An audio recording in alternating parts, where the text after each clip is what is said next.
ഇന്നത്തെ റെസിപ്പി എന്താണെന്ന് നിങ്ങൾക്ക് ഇപ്പോൾ ഓൾറെഡി തമ്മനയിൽ കണ്ടപ്പോൾ പിടിയിട്ടിട്ടുണ്ടാവും.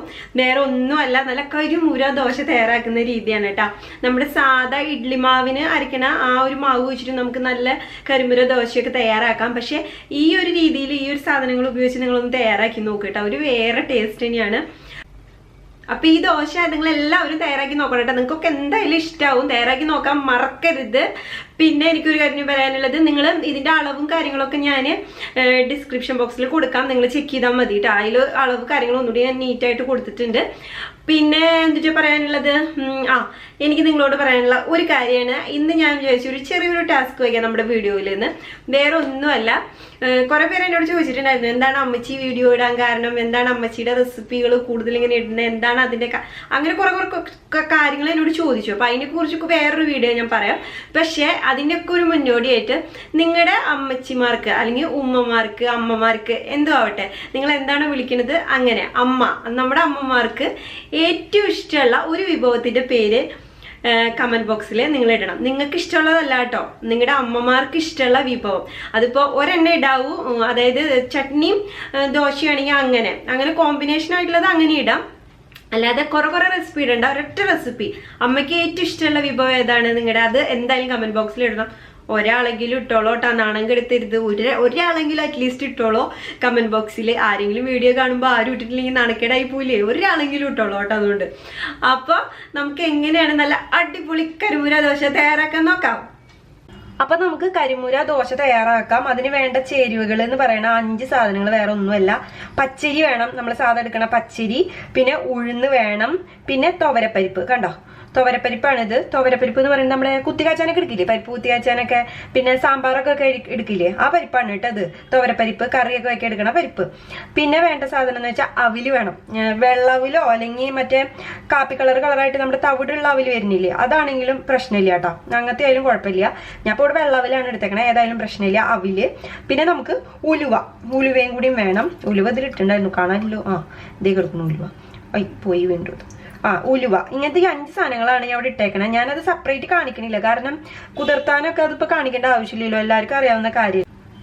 ഇനി ഈ ചേരുവകളുടെ അളവ് എന്ന് പറയാൻ ഞാൻ പറഞ്ഞു തരാം. വളരെ എളുപ്പമാണ് ഓർത്ത് വെക്കാനായിട്ട്. ഞാൻ കൈക്കണക്കാണ് കേട്ടാ പറയുന്നത്. പിന്നെ നമ്മുടെ കപ്പിന്റെ അളവ് ഞാൻ താഴെ ഡിസ്ക്രിപ്ഷൻ ബോക്സിൽ കൊടുക്കാം കേട്ടോ. കാരണം എല്ലാവരുടെ കയ്യിലും കപ്പ് ഉണ്ടായെന്ന് വരില്ലല്ലോ. അപ്പൊ കൈയാകുമ്പോൾ ഇത് ഓർത്ത് വെക്കാനും എളുപ്പമാണ്, കൈക്കണക്കാണ് ഇച്ചിരി എളുപ്പമായിട്ട് എനിക്ക് തോന്നുന്നത്. അതായത് നമ്മുടെ കൈ കൊണ്ട് 4 പ്രാവശ്യം പച്ചരി എടുക്കുക. 4 പ്രാവശ്യം പച്ചരി എടുത്തു കഴിഞ്ഞാൽ 2 പ്രാവശ്യം ഉഴുന്നെടുക്കുക. 2 പ്രാവശ്യം ഉഴുന്നെടുത്തിട്ട് പിന്നെ പരിപ്പ് ഒറ്റ പ്രാവശ്യം എടുക്കണ്ടോ നമ്മുടെ കൈ കൊണ്ട്, 1 പ്രാവശ്യം പരിപ്പ്. പിന്നെ അവിലിന്റെ അളവ് പറയാനാണെങ്കിൽ അവില് നമുക്ക് നമ്മുടെ കൈയിന്റെ പകുതി മതി, നിറച്ചെടുക്കരുത്. പരിപ്പ് എടുത്ത പോലെ നിറച്ചെടുക്കരുത്. പരിപ്പിന്റെ നേരെ പകുതി കണ്ടാണ് അവില് വേണ്ടോ നമുക്ക്. മനസ്സിലായോ? ഇതാണ് അതിന്റെ അളവ്. പിന്നെ ഉലുവ നമ്മുടെ കൈ കൊണ്ട് ഒരു 2 നുള്ളു ഇതുപോലെ ഉലുവയും ചേർത്ത് കൊടുക്കുക. ഇത്രേ ഉള്ളൂ പണി. അതായത് പച്ചരിയുടെ പകുതി ഉഴുന്നിന്റെ പകുതി പരിപ്പിന്റെ പകുതി അവല്, പിന്നെ 2 നുള്ളു ഉലുവ. ഇതാണ് അതിന്റെ അളവ്. ഭയങ്കര എളുപ്പമാണ് ഓർത്ത് വെക്കാനായിട്ട്. അപ്പൊ ഇനി നമുക്ക് മിക്സിയിലിട്ടിട്ട് നല്ല അടിച്ചെടുക്കണം. ഈ വെള്ളം ഉപയോഗിക്കാം കേട്ടോ. അത് ഞാൻ കുതിർത്താനായിട്ട് ഇട്ടിട്ടുണ്ടായിരുന്ന, കഴുകി വൃത്തിയാക്കിയിട്ടുള്ളതാണ്. അപ്പൊ ഈ വെള്ളം ഉപയോഗിച്ച് നമുക്ക് എന്താ പറയാ, ഇത് മിക്സിയിൽ നല്ല ഒന്ന് അടിച്ചെടുക്കാം. അപ്പൊ ചുരുങ്ങിയത് ഒരു 5-6 മണിക്കൂറെങ്കിലും കുതിരാനായിട്ട് ഇടണം കേട്ടോ. ഞാൻ കാലത്തിട്ടിട്ട് വൈകിട്ട് അരയ്ക്കാണ് ചെയ്യാറ്.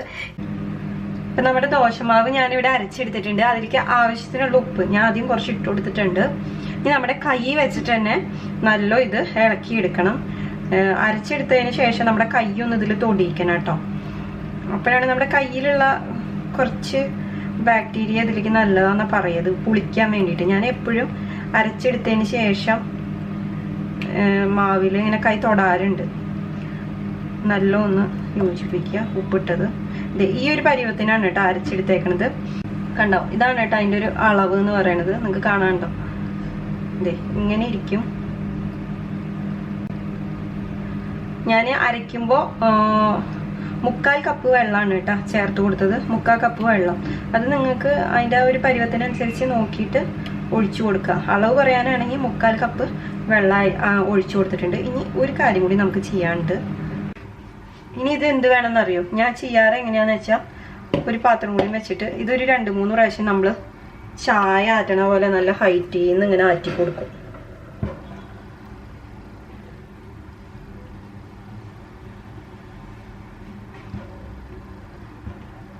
ഒരു 2-3 പ്രാവശ്യം ഇതുപോലെ ചെയ്യാറുണ്ട് ഞാൻ എപ്പോഴും. ഞാൻ സ്വതവേ ഇങ്ങനത്തെ പാത്രത്തിലല്ല വെക്കാറ്, വേറെ പാത്രത്തിലാണ് വെക്കാറ്, പിന്നെ മൺകുട്ടികലത്തിലും. പക്ഷെ അത് നിങ്ങളെ കാണിക്കാനുള്ള ഒരു ലുക്ക് ഇല്ല പാത്രത്തിന്. അപ്പൊ പിന്നെ എന്താ ചെയ്യുക, ചിലർക്ക് ഞാൻ അത് ഇഷ്ടമായില്ലെങ്കിലോ വെച്ചിട്ട് ഞാൻ നിവൃത്തികേട് കൊണ്ട് മാത്രമാണ് ഇതിൽ വെക്കണത്. പുളിപ്പിക്കാനുള്ളതൊന്നും ഇങ്ങനത്തെ വെക്കരുത് കേട്ടോ ആവുന്നതും. പക്ഷെ ഞാൻ നിവൃത്തികേട് കൊണ്ട് ചെയ്യേണ്ടതാണ്. അപ്പോൾ ഇനി ഇത് നമുക്ക് പുളിപ്പിക്കാനായിട്ട് വെക്കാം. ഞാനിത് അവനിലേക്കാണ് വെച്ചു കൊടുക്കുന്നത്. ഞാൻ ഒന്ന് പ്രീഹീറ്റ് ചെയ്തിട്ടിട്ടുണ്ടായിരുന്നു, അതിൻ്റെ ഉള്ളിലേക്കാണ് വെച്ചു കൊടുക്കുക. ഇവിടെ തണവായതുകൊണ്ട് നമുക്ക് വീർത്ത് കിട്ടാൻ ഇത്തിരി പണിയാണ്. നമുക്ക് ഇത് അടച്ചു വെക്കാം. നല്ല ചൂടുള്ള സ്ഥലത്ത്, തണവുള്ള സ്ഥലങ്ങളൊക്കെ ആണെങ്കിൽ വല്ല എന്താ പറയുക കബോർഡിനകത്ത് അങ്ങനെയൊക്കെ വെച്ച് കഴിഞ്ഞാൽ പെട്ടെന്നായി കിട്ടും. അപ്പം ഇത് ഞാൻ പറഞ്ഞല്ലോ, ഞാൻ അവനിലേക്കാണ് വെക്കണത്. ചൂടാക്കി ഇട്ടിട്ടുണ്ട്, പ്രീഹീറ്റ് ചെയ്തിട്ടിട്ടുണ്ട്. അപ്പം ഞാനിത് അതിലേക്ക് എടുത്ത് വെക്കാൻ പോകണം കേട്ടോ. ഞാൻ കാലത്ത് ദോശ ഉണ്ടാക്കണ നേരം നമുക്ക് തുറന്നു നോക്കാം. അപ്പൊ നമ്മുടെ ദോശമാവ് പുളിപ്പിക്കാൻ വെച്ചിട്ടുണ്ടായിരുന്നു, കണ്ടോ വീർത്ത് വന്നിട്ടുണ്ട്. ഇനി നമുക്ക് ഇത് വെച്ചിട്ട് കണ്ടോ നല്ലോണം പുളിച്ച് വന്നിട്ടുണ്ട് കേട്ടോ ദോശമാവ്. കാര്യമായിട്ട് ഇട്ടിട്ട് അങ്ങ് ഇളക്കരുത്, ഒന്ന് മെല്ലെ ഇളക്കി കൊടുത്താൽ മതി കേട്ടോ, അധികം ഇട്ടിട്ട് ഇളക്കരുത്. അപ്പൊ ഈ പുളിച്ച് വന്ന ഈ ഇതിലത്തെ ആ ബബിൾസ് ഒക്കെ താന്നു പോവും. കുറച്ചൊന്ന് ഇളക്കി കൊടുത്താൽ മതി. ഉപ്പൊക്കെ കറക്റ്റാണോ നോക്കിക്കോളൂ. ഞാൻ ഇന്നലെ ഒക്കെ കറക്റ്റ് ചെയ്തിട്ടാണ് വെച്ചിട്ടുണ്ടായിരുന്നത്. ഇനി നിങ്ങൾക്ക് ഉപ്പ് പോരെങ്കിൽ ഇപ്പൊ ചേർക്കാം കേട്ടോ. ഞാൻ ഈ ഒരു പരുവത്തിലാണ് എടുക്കാറ്. ഇനി നമുക്ക് ദോശ ഉണ്ടാക്കാൻ തുടങ്ങാം. ദോശപ്പാൻ വെച്ചു കൊടുത്തിട്ടുണ്ട്. ചട്ടി ഒന്ന് ചൂടാവണം കേട്ടോ. ഒരു മീഡിയം ടു ലോ ഫ്ലെയിമിൽ വെക്കുക, ഹൈ ഫ്ലെയിമിൽ വെക്കരുത്. നമുക്ക് നമ്മുടെ മാവ് ഇതിലോട്ട് ഒഴിച്ചു കൊടുക്കാം.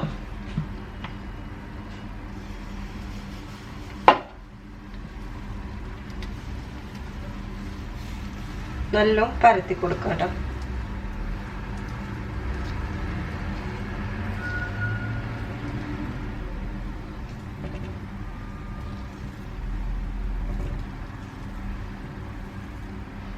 നമ്മൾ പരത്തിയ വശത്ത് വീണ്ടും ഇട്ട് പരത്തരുത് കേട്ടോ. അങ്ങനെ പരത്തി കഴിഞ്ഞ് കഴിഞ്ഞാൽ അവിടെ അങ്ങനെ കല്ലിച്ച പോലെയാവും ദോശ. ഒരൊറ്റ പ്രാവശ്യമാണ് അങ്ങനെ പരത്താവോ, അങ്ങ് മെല്ലെ അങ്ങ് പരത്തി കൊടുത്താൽ മതി, കറക്റ്റായിട്ട് വരും. ഇനി തീ ഒന്ന് കൂട്ടി വെച്ച് കൊടുക്കാം. തീ കൂട്ടി വെച്ച് കൊടുത്തു കഴിഞ്ഞാൽ അപ്പം തന്നെ അതിന്റെ മീതെ നിങ്ങൾക്ക് ഇഷ്ടം ഏതാന്ന് വെച്ചാൽ, നല്ലെണ്ണ ആണെങ്കിൽ നല്ലെണ്ണ, വെളിച്ചെണ്ണ ആണെങ്കിൽ വെളിച്ചെണ്ണ, പിന്നെ നെയ്യാണെങ്കിൽ നെയ്യ്, നിങ്ങൾക്ക് ഇഷ്ടമുള്ളത്. ബട്ടർ ആണെങ്കിൽ ബട്ടർ, എന്താന്ന് വെച്ചാൽ പരട്ടി കൊടുക്കാം. ഞാൻ നല്ലെണ്ണയാണ് കേട്ടോ പരട്ടി കൊടുക്കുക. ചിലപ്പോൾ വെളിച്ചെണ്ണയും പരട്ടി കൊടുക്കാറുണ്ട്. ഇതിന്റെ മീതൊന്ന് പരട്ടി കൊടുക്കാം. ഒന്നും മൊരിഞ്ഞു വരട്ടെ കേട്ടോ. തീ ഒന്ന് കൂട്ടി വെക്കണേ. ഇതിപ്പോ കണ്ടോ സൈഡൊക്കെ മൊരിഞ്ഞു വരാൻ തുടങ്ങി. ആ നേരെ ആവുമ്പോൾ ലോ ഫ്ലെയിമിലേക്ക് ആക്കി കൊടുക്കണം, വളരെ ലോ ഫ്ലെയിമിലേക്ക് ആക്കി കൊടുക്കണം. ഇങ്ങനെ ഈ മൊരിഞ്ഞ കളർ വരുന്ന നേരത്തെ കേട്ടോ. അപ്പോഴാണ് അടുത്ത ദോശ ഒഴിക്കുമ്പോഴത്തേനും ചട്ടിയുടെ ചൂടും കറക്റ്റ് ആവുള്ളൂ. പിന്നെ നമുക്ക് ദോശ അതെ ഇതിന്റെ മുരിച്ചിൽ കറക്റ്റായി കിട്ടണമെങ്കിൽ ആ ഒരു ലോ ഫ്ലെയിമിലേക്ക് ആക്കി കൊടുക്കണം കേട്ടോ. ഞങ്ങൾ ദോശ നല്ല മൊരിച്ചിട്ടാണ് കേട്ടോ എടുക്കാറ്. ഇതിന് അങ്ങനെ ഇനി കയ്യിലൊന്നും വേണ്ട, നമ്മുടെ കൈ വെച്ചത് അത്രയും നൈസാണ് ദോശ. അതിങ്ങനെ ഒന്ന് ചുരുട്ടി കൊടുത്താൽ മതി. ഒന്നിങ്ങനെ പിടിച്ചു കഴിഞ്ഞാൽ ഇവിടെ അങ്ങനെ കണ്ട എത്ര തിന്നായിട്ടുള്ള ദോശയാണ് നോക്കിയാൽ, നല്ല മുരുമുരുപ്പായിട്ടുള്ള ദോശയാണ്. കാണിച്ചു തരാട്ടോ നിങ്ങൾക്ക് ഞാൻ പൊട്ടിച്ചിട്ട്. ഇതൊന്നിങ്ങനെ വെച്ചു കൊടുക്കുക ചൂട്ടത്ത്, അപ്പോൾ ആ സൈഡ് ഒന്ന് കറക്റ്റായിട്ട് കിട്ടും. ഓക്കെ, ഇനി ഇത് നമുക്ക് മാറ്റാട്ടെ. തിന്നു ഇത്ര മുരിയണ്ടെന്നുള്ളവർക്ക് ഇത്ര മുരിക്കേണ്ട കേട്ടോ. ഞങ്ങൾക്ക് ഇത്ര മുരിയണേ. ഞങ്ങൾക്ക് ഇവിടെ നല്ല മുരിഞ്ഞ ദോശയാണ് ഇഷ്ടം. ചൂടോട് കൂടിയിട്ട് ദോശ ഉണ്ടാക്കുക, മുരിഞ്ഞത് കഴിക്കുക, അതാണ് ഇവിടുത്തെ ഒരു പതിവ്. കണ്ടോ നമ്മുടെ കരിമൂര ദോശയോട് റെഡി ആയിട്ടുണ്ട്. ഞാൻ 2-3 കൂടി ഒഴിക്കട്ടെ കേട്ടോ, എന്നിട്ട് ഞാൻ കാണിച്ചു തരാം. ഇനി നമുക്ക് ഇതുപോലെ ഒരു ദോശയും കൂടി ഞാൻ പരത്തണത് കാണിച്ചു തരാം കേട്ടോ. മാവ് ഒഴിച്ചു കൊടുക്കുക. ചൂട് കറക്റ്റ് ആവണം കേട്ടോ, ലോ ഫ്ലെയിമിൽ വെച്ചിട്ടുണ്ടാവണേ.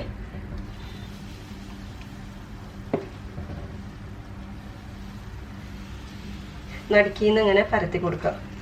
പരത്തിയ വശത്ത് വീണ്ടും പരത്തരുത് കേട്ടോ.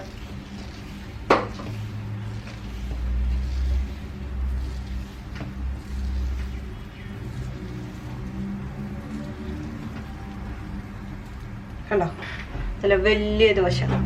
തീ ഒന്ന് കൂട്ടി കൊടുക്കാം. പരത്തി കഴിഞ്ഞാൽ അപ്പം തന്നെ ഒന്ന് തീ കൂട്ടി കൊടുത്തോളൂ. എന്നിട്ട് നല്ലെണ്ണ പരറ്റി കൊടുക്കുക. നല്ലെണ്ണയോ വെളിച്ചെണ്ണയോ ബട്ടറോ നെയ്യോ ഇഷ്ടമുള്ളത് പരറ്റി കൊടുക്കാം. തീ കുറച്ച് വെക്കരുത്. നമ്മളിത് പരത്തി കഴിഞ്ഞതിന് ശേഷം കൂട്ടി വെച്ചോളും.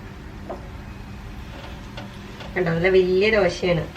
നമ്മുടെ ക്യാമറയിൽ ഫുള്ള് കാണാനില്ല അല്ലേ. ഞങ്ങളിവിടെ ഇത്രയും പോകുന്ന വലിയ ദോശ ഉണ്ടാക്കുക.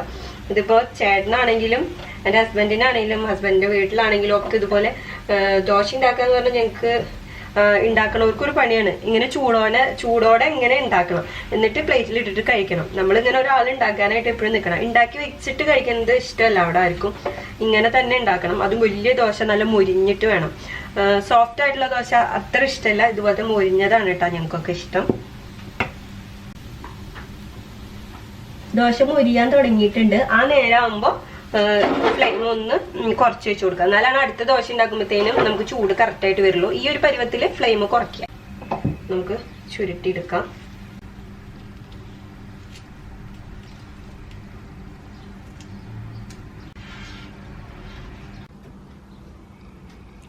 അപ്പോൾ നമ്മുടെ കരിമുരു ദോശ ഇവിടെ റെഡി ആയിട്ടുണ്ട് കേട്ടോ. ഞാൻ ഫോട്ടോയൊക്കെ എടുത്തു.